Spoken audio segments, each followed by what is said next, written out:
ইসলামের চার খলিফা মহানবী হজরত মুহাম্মদ সাল্লাল্লাহু আলাইহি সাল্লামের সান্নিধ্যে এসে খাঁটি সোনায় পরিণত হয়েছেন হজরত সাহাবা ইকরাম। তাদের সম্পর্কে নবী করিম সাল্লাল্লাহু আলাইহি সাল্লাম বলেছেন, আমার সাহাবীদের এক একজন আকাশের নক্ষত্রের মতো। তোমরা যাকে অনুসরণ করবে তার মধ্যে সত্য পথের সন্ধান পাবে। দ্বিতীয় ফেরা, নবীজির সান্নিধ্য পাওয়া সাহাবীদের মধ্যে ইসলামের চার খলিফা ছিলেন সবার থেকে আলাদা। তাদের সঙ্গে তুলনা হয় না, কারো তুলনা হয় না। তারা উম্মতের সর্বশ্রেষ্ঠ মানুষ।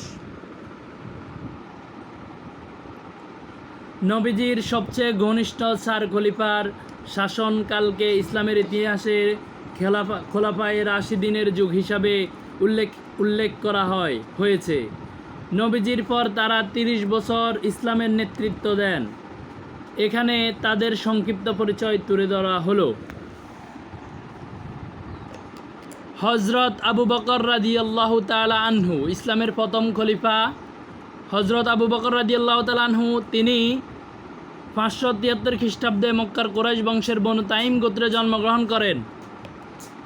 তার পিতার নাম আবু কুহাফা ও মাতার নাম সালমা বিনতে সাখার। শৈশবকাল থেকে মহানবী সাল্লাল্লাহু আলাইহি ওয়াসাল্লামের সঙ্গে আবু বকরের বন্ধুত্ব ছিল। নবীজি নবুয়ত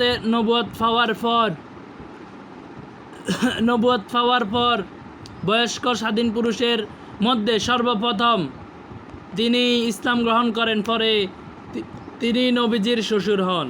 তার মেয়ে হজরত আয়েশা রাদিয়াল্লাহু তাআলা আনহাকে নবীজির সহধর্মিণী ছিলেন। হজরত আয়েশা রাদিয়াল্লাহু তাআলা আনহা নবীজির সহধর্মিণী ছিলেন।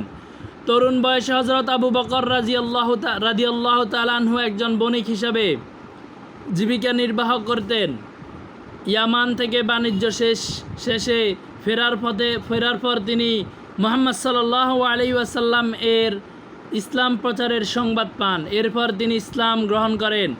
তার ইসলাম গ্রহণ অন্য অনেকের ইসলাম গ্রহণের উৎসাহ জুগিয়েছে।